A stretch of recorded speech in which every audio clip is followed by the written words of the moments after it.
Creo que quizá fue hasta cuando era estudiante de la especialidad. ¿Hasta ese momento? Sí, por supuesto, ¿no? O sea, es decir, no es que no viera, quizá a lo mejor en esta forma como tú lo narras, ¿no? Así que quisiera tener esto que tú tienes, ¿no? De hacerlo tan Eh, con fuegos artificiales, ¿no? Luego no está bueno. Ajá. Bueno, es más que evidente que nuestra estructura de carácter y personalidad está puesta en el momento en que estamos otorgando atención asistencial y cuidados, ¿no? O sea, y es bueno tener consciente cómo somos y desde dónde estamos haciendo las cosas. A mí eso me parece maravilloso. Pues para mí, quizá a lo mejor como en este rol de especialista, quizá justo, ¿no? Estar a lo mejor en un hospital de alta especialidad de neuro, ¿no? Y justo en la recuperación, en donde rotamos también para hacer prácticas y darte cuenta, ¿no? O sea, acaba de salir de cirugía y las pupilas acaban de cambiar, ¿no? Es decir, sabes, a mí como que esto me impresiona, ¿no? O sea, tengo la capacidad, o sea, si hago bien mi trabajo y hago bien lo que tengo que hacer, o sea, tengo la capacidad de detectar riesgos de forma inmediata e incluso poder ayudar muchísimo, ¿no? Entonces, o sea, para mí eso así como, eso fue como que dije, estoy en el lugar correcto, ¿no? Es parte de lo que hace una enfermera, ¿no? Detecta riesgos de forma oportuna. Y pues sí, ¿no? Justo, está pasando, pásenle rápido a tomografía, hagan esto, hagan aquello, sí. O sea, entonces, vaya, no es como esta narrativa que tú dices, wow, salvé el día, pero es para mí, es decir, si hago lo que tengo que hacer de forma correcta y adecuada, seguramente tiene un impacto, ¿no? Para los demás. Entonces, y pues bueno, también, pues me parece que muy válido, ¿no? También que, pues sí, o sea, constantemente estamos buscando esa validación, ¿no? Como seres gregarios que somos, ¿no? Es decir, pues sí, dime que lo hago bien, ¿no? Entonces, pues sí, o sea, sí, constantemente lo hacemos, ¿no? Pero en ese sentido a mí como, pues esa anécdota es la que como me dice, sí, estoy en el lugar indicado, ¿no? Quizá otro tipo de anécdotas también fue apenas con una compañera que, ya saben, ¿no? Siempre los dimes y diretes que hay en el hospital, que es muy salada en choque, ¿no? Entonces, se llama Betty, saludos a Betty. Entonces, 16 ingresos en choque. Hazme ¿Qué? el favor, ¿no? Entonces, fue muy triste porque llegó un paciente que estaba trabajando y que una máquina de inyección de plástico le explotó en la cara. Y todo el plástico, a mí el paciente quemado me parece que es un paciente que no solo en el que no solo está implicado el dolor físico, sino que también hay dolor en otros sentidos, ¿no? Entonces a mí es algo que me conmueve mucho, muchísimo. Eh, eh, Voy a romantizar un poquito, a mí el dolor ajeno sí me mueve, ¿no? Es decir, si alguien siente dolor, a mí es algo que me mueva, ¿no?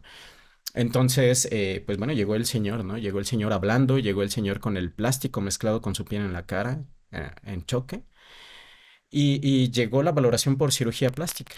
Y le dijo, tiene que pasar su familiar y para que firme el consentimiento porque pues se tiene que operar.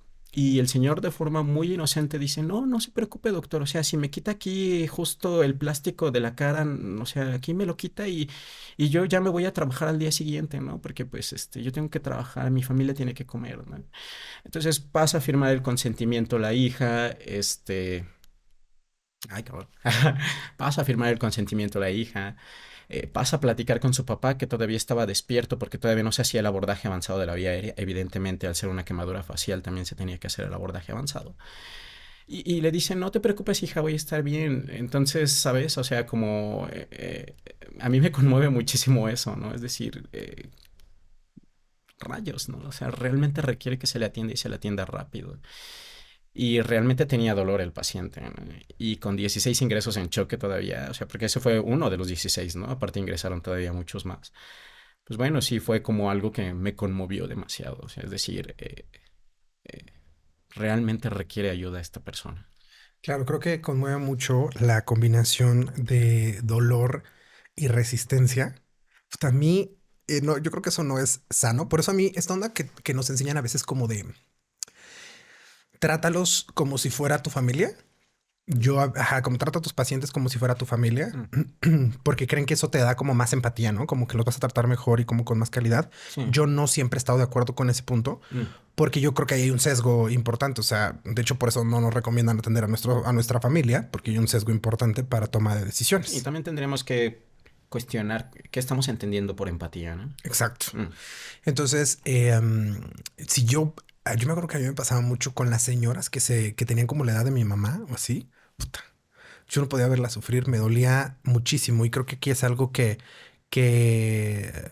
duele o que conmueve, pues el dolor de la persona, pero también como su resistencia. O sea, tú sabes que está sufriendo, tú sabes que le está doliendo, tú sabes que no es tan sencillo como retirar el plástico y ya, Claro. ¿no? Porque si cirugía plástica está ahí es porque hay una afección muchísimo más profunda que ellos van a tener que reparar, que ni siquiera sabemos cómo va a terminar. Mm. O sea, ni siquiera sabemos si eso va a terminar bien, pero eso para mí, que soy vanidoso. Para el señor lo más importante era, Su, tengo que regresar a trabajar, su trabajo y su familia. porque soy papá o jefe de familia, ¿no? Claro. Y entonces de mí dependen mis hijos. Y eso es de lo que yo siempre hablo. Más allá de que veas a tu paciente como tu familia, que lo veas como que pertenece a una familia. Mm. O sea, tiene que regresar. Ese paciente tiene que volver en medida de lo posible. Tampoco somos Dios ni superhéroes, pero tienes que hacer todo lo que esté en tus manos para que ese paciente vuelva porque tiene otras preocupaciones, tiene otras cosas que hacer, pertenece a una familia, es amigo de alguien, es papá de alguien, es... Y entonces siento que eso es lo que como que conmueve, ¿no? No solamente el dolor, sino esa resistencia y cómo el paciente se... Sí, incluso el mismo no es prioridad, ¿no? O Exacto. sea, parecería que la prioridad está... Hay otras cosas que son más importantes, ¿no? Tengo que ir a trabajar y mi familia. Entonces, es un aspecto muy importante dentro de la construcción de las masculinidades, ¿no? Claro. Como a veces los hombres nos ponemos eh, por debajo de otros aspectos. Ujú. Sí, como pues digo, seguimos preservando, creo que esa es la palabra correcta, preservando estos discursos de, pues nosotros no lloramos, nosotros, creo que esa es una de las realidades de por qué la tasa de desvivisiones y de suscribirse De de la la vida. vida es más alta en hombres porque nos cuesta mucho más trabajo pedir ayuda, nos cuesta mucho más trabajo reconocer que estamos mal, ir a una atención, platicar con nuestros amigos, platicar con nuestra familia y al Mm. final mostrarnos vulnerables, ¿no? Sí, Entonces sí creo que totalmente. es algo que pasa. El paciente no quería mostrarse vulnerable frente a su hija y frente a las personas que lo necesitan. Es Claro. como...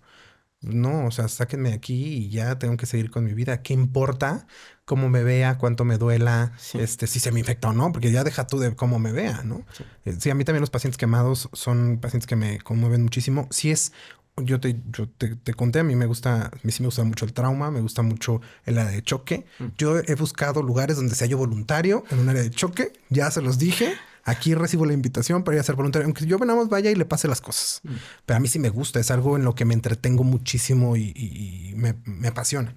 Pero sí reconozco que la parte de quemados a mí sí me cuesta trabajo, es bastante impactante por todo lo que conlleva.